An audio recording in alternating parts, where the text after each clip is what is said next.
terhadap Portugis. Portugis merupakan salah satu pelopor penjelajahan samudra dan menjadi bangsa Eropa pertama yang mencapai Kepulauan Nusantara. Bangsa Portugis pertama kali mendarat di Indonesia tepatnya di daerah Malaka pada tahun 1509. Setelah menguasai Malaka, pada tahun 1511, wilayah lainnya juga menjadi incaran hingga memicu perlawanan rakyat Indonesia terhadap Portugis. Latar belakang terjadinya perlawanan orang Indonesia kepada Portugis adalah adanya usaha untuk memonopoli perdagangan dan penaklukan wilayah untuk memperluas daerah kekuasaan. Perlawanan bangsa Indonesia dan Portugis pun terjadi di banyak wilayah. Yang pertama ada perlawanan Aceh terhadap Portugis. Perlawanan rakyat Aceh terhadap Portugis dilakukan sejak 3 dekade awal abad ke-16 dan berhasil mengusirnya dari Daya pada tahun 1520, Pidia pada tahun 1521, dan Pasai pada tahun 1524. Sejak kedatangannya di Malaka, Portugis dianggap sebagai saingan Aceh dalam bidang politik, ekonomi, dan penyebaran agama.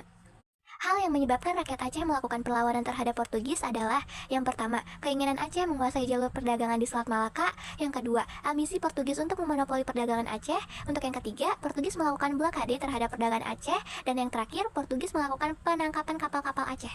Pada tahun 1537, Aceh untuk pertama kalinya mengirim ekspedisi ke Malaka untuk melakukan serangan militer terhadap Portugis. Perlawanan rakyat Aceh melawan Portugis kala itu dipimpin langsung oleh Sultan Alauddin yang didukung oleh sekitar 3.000 tentara. Meski cara rakyat Aceh melakukan perlawanan terhadap Portugis masih menemui kegagalan, tetapi Sultan Alauddin masih belum menyerah. Strategi perlawanan Aceh terhadap Portugis pun diperbaharui. Yang pertama, melengkapi kapal dagang dengan persenjataan, meriam, dan prajurit. Yang kedua, mendatangkan bantuan persenjataan, tentara, dan ahli dari Turki Ottoman. Yang ketiga, mendatangkan bantuan dari Calicut dan Jepara. Ketika Aceh dipimpin oleh Sultan Iskandar Muda pada tahun 1607 sampai 1636, kerajaan ini kembali membordar-bordir Malaka. Meski sempat unggul di awal peperangan, untuk kesekian kalinya Aceh harus mengakui kekalahannya, dan Portugis masih mampu bertahan di Malaka. Perlawanan Demak terhadap Portugis. Ketika Malaka jatuh ke tangan Portugis, aktivitas perdagangan, khususnya perdagangan Muslim, menjadi terganggu. Oleh karena itu, kerajaan Demak juga mengirim pasukannya untuk mengusir bangsa Portugis. Pada 1527, pasukan gabungan Demak, Cirebon, dan Banten diberangkatkan untuk membendung pengaruh Portugis yang akan merambah ke Sunda Kelapa.